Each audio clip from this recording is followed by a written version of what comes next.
1월 7일 주연후 제1주 주일을 위한 말씀 나눔을 시작하겠습니다. 오늘은 시편 29편과 사도행전 19장 1절부터 7절 말씀을 가지고 임재라는 제목으로 말씀을 나누겠습니다. 1월 6일 토요일이 주현절이었습니다. 예수님이 세례를 받으심으로 본격적인 공생애를 시작함을 알리는 날을 기념합니다. 사실 주현절은 또 다른 성탄절이라고 해야겠죠. 동방교회와 서방교회의 전통이 달라서 서방은 12월 25일을 그리고 동방은 1월 6일을 예수님의 탄생을 기리는 날로 지켜왔던 것입니다. 이거를 통일을 해야 하기 때문에 좀 애매하잖아요. 그래서 12월 25일은 육신의 아기로 태어난 날을 기념하는 날로 고려한다면 1월 6일은 공적인 생애를 기념하는 주현절로 지키는 식으로 전환이 된 것으로 저는 이해를 하고 있습니다.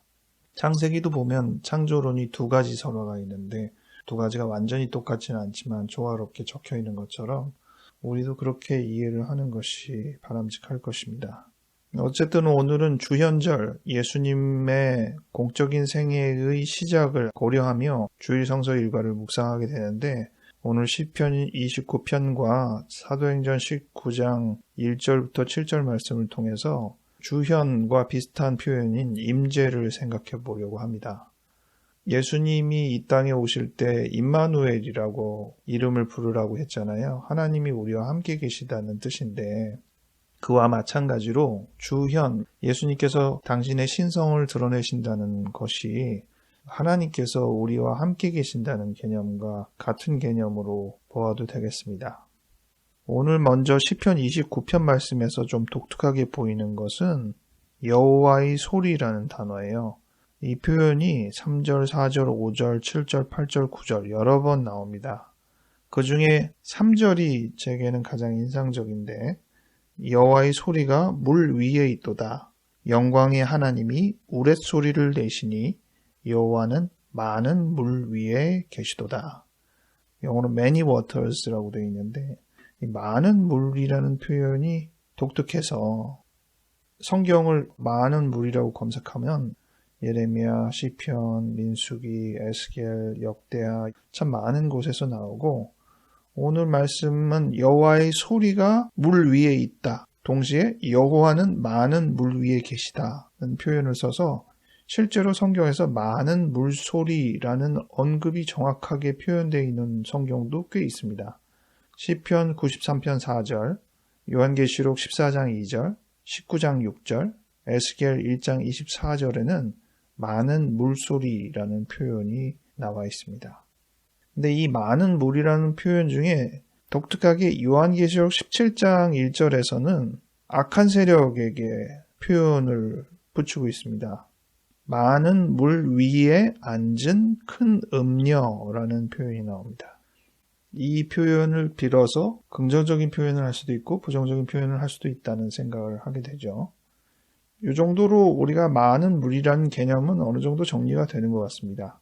기본적으로 두 가지 개념인데 첫째는 이제 위대하다는 개념이죠. 거대하다, 웅장하다 뭐 이런 개념을 할 때 많은 물이라는 표현이 나오고 또 둘째는 편만하다, 광활하다, 아주 넓게 여러 군데에 적용되는 그런 개념으로 많은 물이라는 표현이 나옵니다. 4절에 보면 여호와의 소리가 힘이 있으며 여호와의 소리가 위엄차도다 라고 언급하므로 많은 물이라는 표현이 힘이 있다, 위엄차다 라는 표현과 비슷한 개념이라는 것을 느끼게 합니다. 29편을 읽으면서 여호와의 소리가 이렇게 여러 군데에서 나타나는 현상들을 한번 이렇게 상상을 해보세요. 한참 상상을 하다가 저는 역으로 생각하게 되더라고요.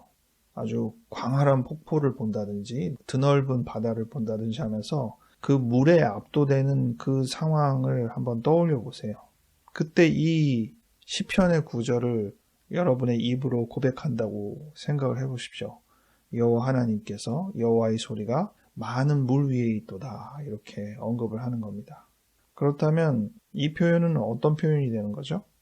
우리가 경험하는 위험 있는 우렁찬 경이로운 그런 여러 가지 현상들을 하나님의 임재라고 생각하게 되고 그렇게 대입시키는 개념이 되는 겁니다. 많은 물소리나 또는 오늘 시편 29편의 화염이나 기타 여러 가지 자연 현상이나 이런 것으로 여호와의 소리를 그렇게 상상하는 것을 역으로 보면 우리가 자연에서 엄청난 폭풍이나 천재지변이나 광대한 자연 현상을 경험하면서 여호와께서 저러하시다 이렇게 생각할 수가 있게 되는 것이죠. 여기서 이제 한 가지 의문이 생깁니다. 그러면 모든 위대한 경험, 모든 신비로운 경험은 다 하나님의 임재냐? 그렇게 다 갖다 껴도 되는 거냐? 이렇게 의문을 던질 수 있잖아요. 사실 그렇게 말할 수는 또 없고요. 그러면 무엇이 임재이냐? 그 위대한 경험들 속에 어떤 부분은 하나님의 임재로 우리가 말을 해도 좋을 부분이 되는 것이냐? 그것에 대한 아주 명료한 대답은 할 수 없지만 다른 주일성서의 일과인 사도행전 19장 말씀을 통해서 그 부분에 대해서 조금 생각을 해보려고요. 사도행전 19장에는 바울이 에베소에서 전도한 이야기가 나오는데 2절에 보면 바울이 에베소에 있는 제자들에게 너희가 믿을 때에 성령을 받았느냐 이렇게 질문을 했습니다. 그랬더니 그 제자들이 우린 성령에 대해서 들어본 적이 없다 이렇게 대답을 했어요. 그러면 성령에 대해서 얘기를 더 해야 되잖아요. 근데 이 말씀에서 3절로 넘어가면서 그러면 너희가 무슨 세례를 받았느냐 이렇게 물어요. 성령이 세례로 넘어갑니다. 이거 약간 의아한데 어쨌든 그렇게 물으니까 제자들이 요한의 세례를 받았다고 합니다. 세례가 요한부터 시작되었으니까 요한의 세례를 받는 것은 무난하게 익숙한 거죠. 어쩌면 그들 제자라는 사람들도 유대교의 어떤 문화 안에서 세례 요한의 가르침 정도까지 영향을 받은 사람이라고 할 수도 있겠죠. 아직 예수에 대해서 충분히 들어보지도 못했던 사람일 수도 있겠습니다. 그때 바울은 요한이 기다리고 예고했던 사람이 예수라는 것을 설명해서 그들이 다시 세례를 받았습니다. 5절에 보면 예수의 이름으로 세례를 또 받았어요. 그리고 6절에 보니까 바울이 안수를 했어요. 그 다음이 중요한데 안수를 하니 성령이 임하셨다고 했어요. 성령이 임하셔서 그들이 방언도 하고 예언도 했다고 되어 있습니다. 바울이 생각했던 그들이 믿는다면 자연스럽게 이어지는 다음 과정이 성령을 받는 일이라는 것이고 그것이 현실적으로 벌어졌다는 것입니다. 요한의 세례를 받으면 거기는 세례가 아닌가요? 우리가 한 번 세례 받는 사람 또 세례하지는 않죠. 근데 지금 바울이 요한의 세례라는 그 표현을 가지고 다시 그들이 세례를 받게 한 것은 무슨 연유인가 이런 의문을 가지게 되죠. 요한의 세례는 의미가 없기 때문은 아닐 것이고 그 세례를 조금 더 분명하게 하기 위해서 예수의 이름으로 세례를 다시 행한 것이라고 볼 수 있는데 더 중요한 것은 그 후 안수를 통해서 성령이 임하는 과정이 이어지도록 했다는 것입니다. 세례와 안수와 성령의 임재가 별개로 생각할 것이 아니라 다소간의 시간차가 생길지는 몰라도 다 같은 것이라고 봐야 된다는 것이죠. 이것이 임재의 차이라고 볼 수 있습니다. 요한의 세례도 임재고요. 예수의 이름으로 세례를 받는 것도 임재이고 안수 받는 것까지도 임재인데 거기에서 전형적인 성령의 임하심이 아직은 드러나지 않는 거죠. 그러나 성령이 임하심으로 확실히 쐐기를 박는 진정한 임재가 나타나면 그들이 결과론적으로 방언도 하고 예언도 했다는 것입니다. 이 임재는 순차적이고 어떤 임재가 무시할 임재는 아닌데 그렇다고 또 다 임재를 똑같이 취급하지는 않고 본격적인 어떤 시점을 정하는 것처럼 오늘 우리도 주연절을 맞아서 예수님이야 태어나면서부터 그의 내면의 인성과 신성을 다 겸비하신 분이죠. 그러나 공적인 생애는 예수님께서 세례를 받는 그 순간부터 선언되는 어떤 개념처럼 우리에게 나타나는 하나님의 임재라는 과정도 순차적인 과정이 있고 결정적인 과정이 있다는 것을 생각하게 됩니다. 그런데 그 결정적인 과정에서는 항상 변화가 일어나요. 여러 임재 속에서 아주 결정적인 순간에 그 임재를 통해 변화가 있을 것입니다. 그 결과가 진정한 임재를 깨달을 수 있는 상황이 될 것입니다. 우리가 사건, 사고를 많이 듣잖아요. 자극을 받죠. 하지만 굉장히 영향을 받는다는 느낌 정도로 되지는 않을 때가 많잖아요. 어느 정도 거리감 있게 소식을 접합니다. 하지만 굉장히 나와 가까운 사람과 관련된 사건이라고 한다면, 더더욱 나에게 관련된 사건이라고 한다면 그 영향력은 상당하죠.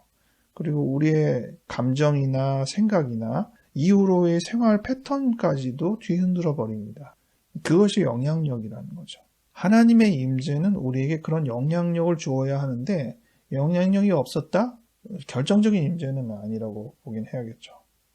이제 맹추위가 온다고 하는데 추위가 바로 영향력을 주잖아요. 그리고 불 옆에 있어봐요. 오늘 시편 29편에도 여호와의 소리가 화염을 가른다고 얘기가 나와 있는데 우리가 불 옆에 이렇게만 있어도 열감을 전달받고 하잖아요. 영향력을 받잖아요. 안 받을 수가 없거든요. 마찬가지로 하나님께서 우리 가운데 임하셨는데 아무런 영향력이 없을 수는 없는 거예요. 그 결정적인 임재가 어떤 영향력을 우리에게 주는지 다시금 생각해 볼 일입니다. 말씀을 정리하겠습니다. 2024년의 첫 주일로 새롭게 시작하면서 여러분들의 마음을 되새기고 새 출발을 할 텐데 우리가 먼저 염두에 두어야 할 것, 하나님의 임재가 아닌가 싶습니다. 이 임재가 우리의 생활에 분명한 영향력을 줄 것이라는 생각을 하면서 임재를 기대하고 환영하면 좋겠습니다. 기도하겠습니다. 하나님, 우리가 경험하는 일상에서 주님의 임재를 느끼게 해 주옵소서. 그리고 그 임재가 우리의 마음과 생각과 행동을 변화시켜 주시옵소서. 주님께서 분명히 주님의 모습을 우리 앞에 드러내심으로 주님의 소리를 우리에게 들려주심으로 우리가 흔들릴 것입니다. 땅이 요동하고 화염이 갈라지고 크나큰 사건들이 펼쳐지는 것처럼 우리 마음속에, 우리 앞에, 우리 주위에 중요한 역사가 펼쳐질 것이라 믿습니다. 하나님 함께하여 주시옵소서. 2024년을 주님의 임재와 함께 생활할 수 있도록 도와주시옵소서. 감사드렸고 예수님 이름으로 기도하였습니다. 아멘.